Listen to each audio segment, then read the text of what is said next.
irrespective of whether someone is in a relationship or not. They could spend a fair amount of time thinking about sex. This can also mean that they will have sex at least once a day or a few times a week. From this, it could be said that this is something that is an important part of their life, as opposed to just another thing that they experience. But as it is likely to bring them a lot of pleasure and have a positive impact on their well-being, this is to be expected. If they were to go without having sex for a few days or a week, they could soon start to feel frustrated, agitated, and even depressed. Therefore, the sooner they have it, the better off they will be. Once they do, it can be as though the tension inside them has been drained away and their mood has been lifted. After going through this, they could do what they can to make sure that they don't end up in this position again. Now, one way of looking at this would be to say that they simply have a high sex drive, and this is why they spend so much time thinking about and having sex. However, what if there is more to it than this? What if, at a deeper level, sex means more to them than simply sharing their body with another person that they do or don't love and experiencing pleasure? If it does, there is going to be another reason why they behave in this way. There is then going to be what is going on for them at a conscious level and what is going on for them at an unconscious level.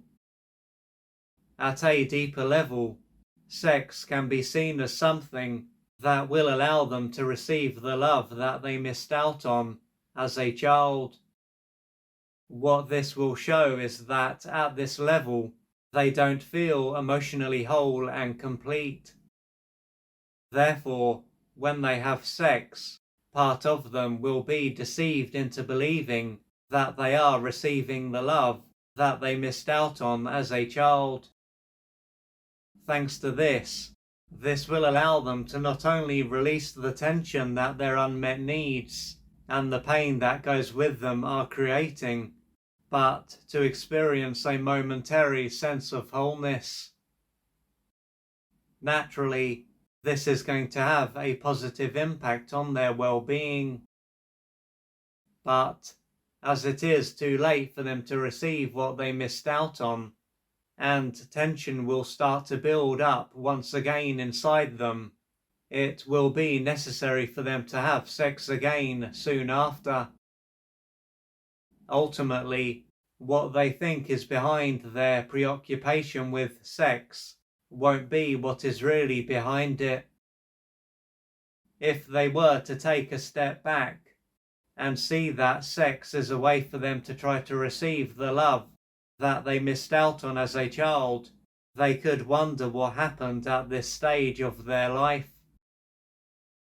They could find that even though they are a whole human being, they don't feel like one.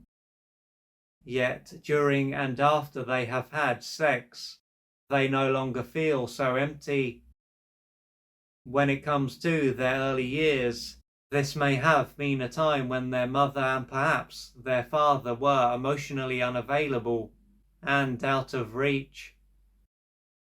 This would have caused them to miss out on the attunement and care that they needed to grow and develop in the right way. Instead of being able to not only have a physical birth, but also an emotional birth, they would have stayed in an emotionally dependent state. To handle being brought up in a depriving environment, their brain would have repressed how they felt and a number of their developmental needs. Nonetheless, they would have lived in the hope, the false hope, that if they did what their parent or parents wanted, they would be loved.